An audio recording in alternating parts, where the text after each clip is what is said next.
At the end of Raw last August in Toronto, Edge grabbed the microphone after the show was over, and he announced to the crowd that when WWE returns to Toronto next August, as they usually do, he wanted to have his retirement match there. He was hoping at the time they would bring SummerSlam to Toronto, but Toronto got Smackdown instead. And so it was last week. He made an unannounced cameo on the show in Calgary to announce that as part of WWE's 25 Years of Edge celebration that they were promoting for SmackDown this week, he wanted to have a match.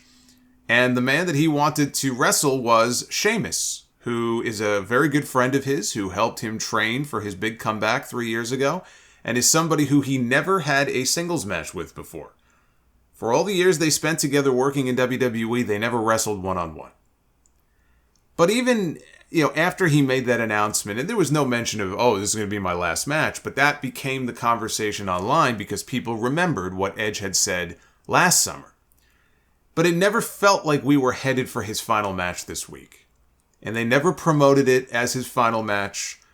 But he admitted during the week in doing media that this was the final match left on his current WWE contract.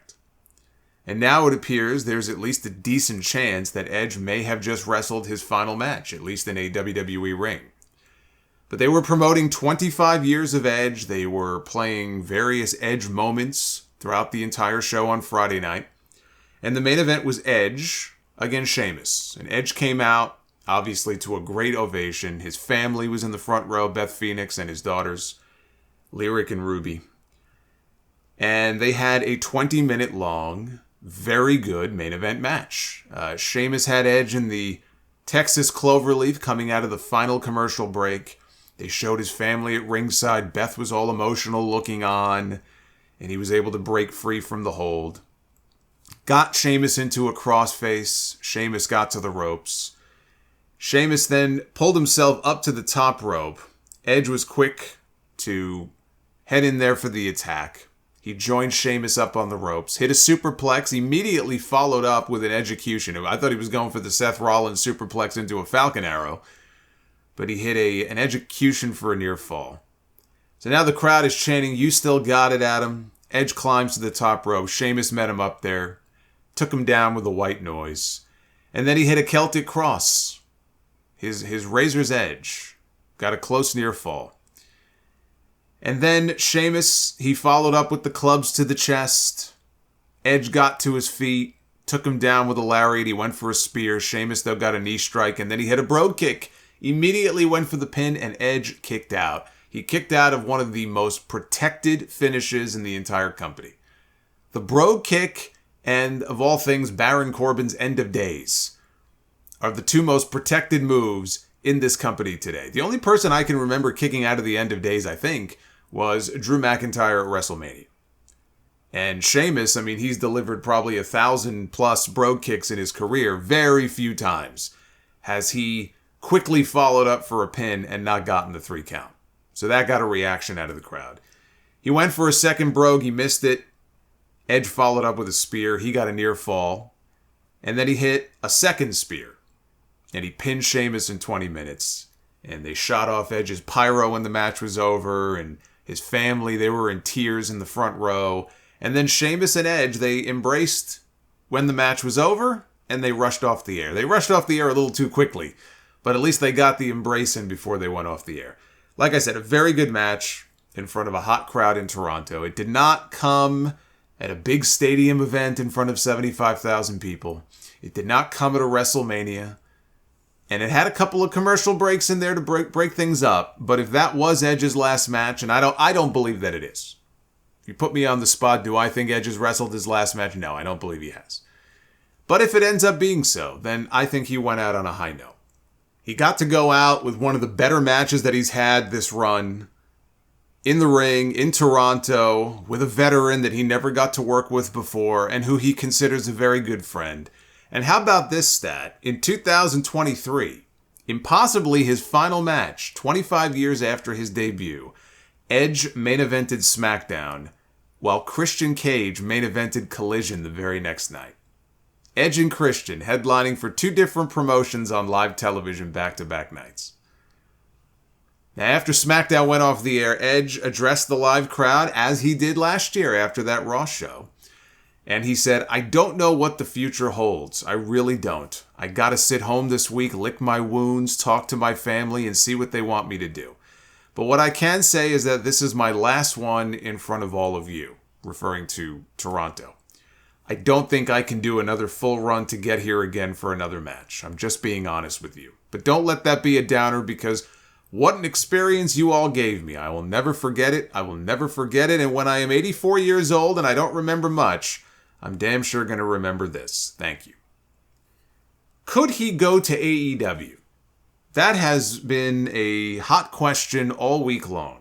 Because if this really was it for Edge in WWE, and if he were a free man, of course, AEW has a pretty big show coming up in 1 week's time.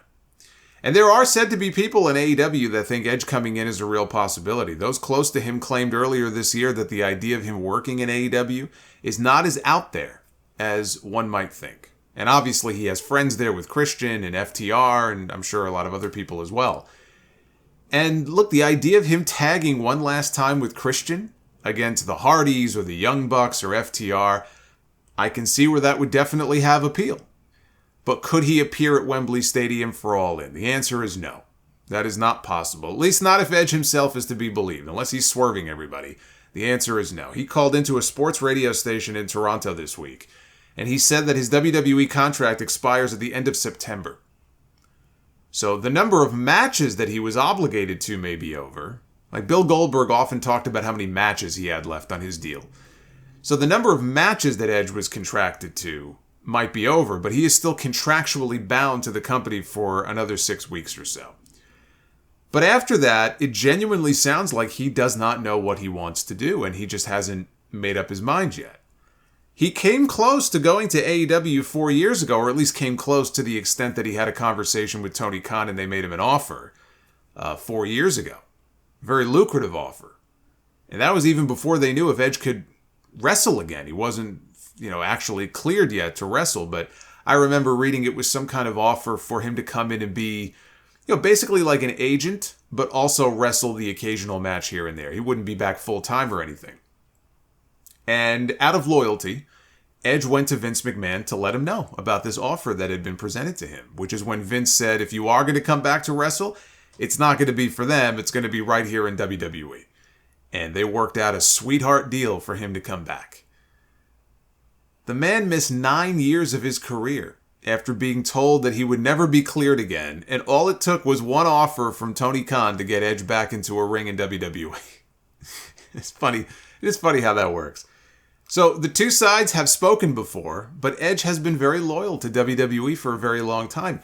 Even if he does wrestle again, he's made it pretty clear he doesn't have many bumps left on his bump card. Would he really leave and not be able to use the Edge name? I don't think he'd be able to call himself Edge.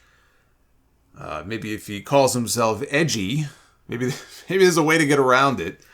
Call himself Knife Edge or something. I don't know. But would he leave and go work for someone else? It's just hard for me to imagine him doing that. It's not as if WWE is paying him peanuts. So I don't think it's really a money thing.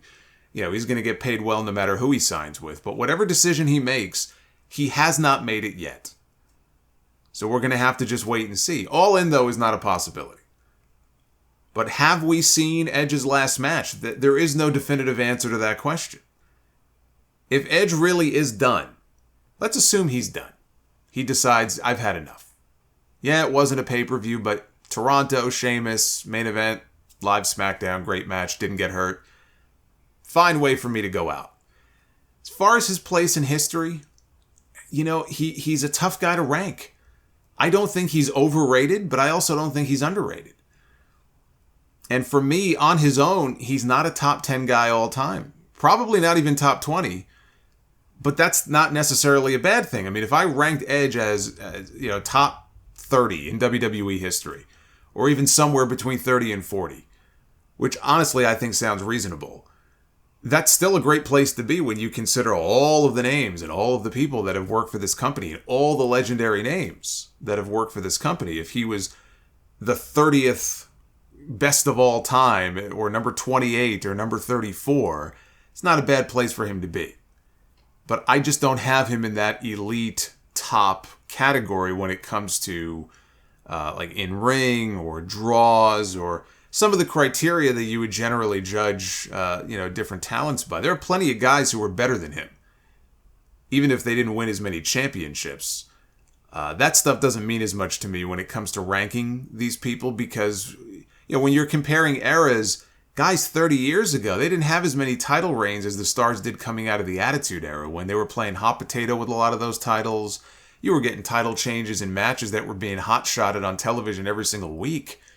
The entire business changed with that Monday Night War period. And even after WCW went under and ECW was gone and WWE was the only game in town there, I mean, realistically, eventually TNA kind of grew. But even when they were competing with nobody really but themselves, they never really kind of went back to the way things used to be. Because, you give people championship matches on television, you do constant title changes, people get accustomed to it. They come to expect it.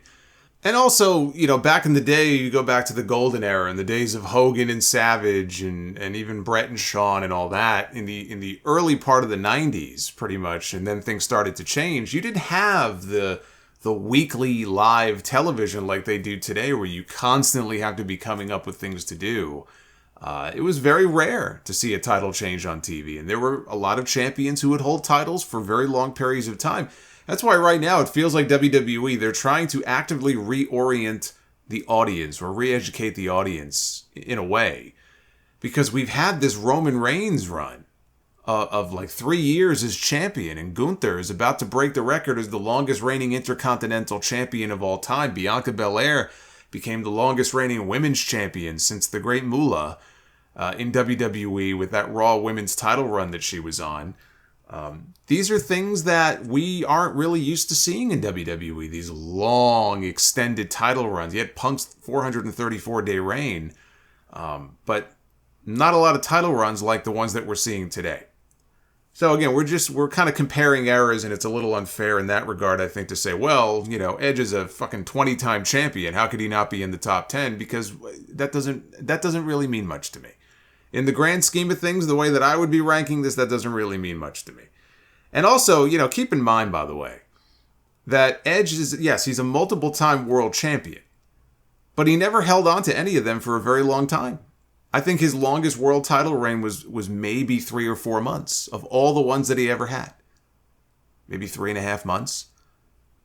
It kind of bounced around like a hot potato, and it always felt like he was the guy just to transition the title to someone else who they really wanted to put it on. He was never a major draw like the top names in the business. As a tag team wrestler, he and Christian together were one of the best teams in company history. And they helped usher in the famed TLC era of matches, right?